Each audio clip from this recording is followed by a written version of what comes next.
Our fifth priority focuses on how we're making sure the NHS workforce is ready to embrace the benefits of new digital solutions and technological advancements, because the future is already here.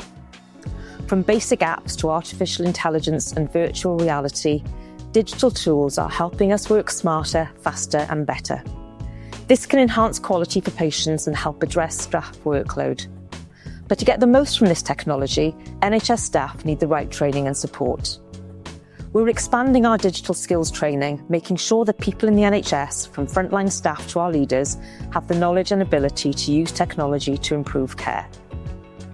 We're also developing new education approaches so that our workforce can use artificial intelligence, precision medicine and genomics so that patients benefit from the latest health breakthroughs.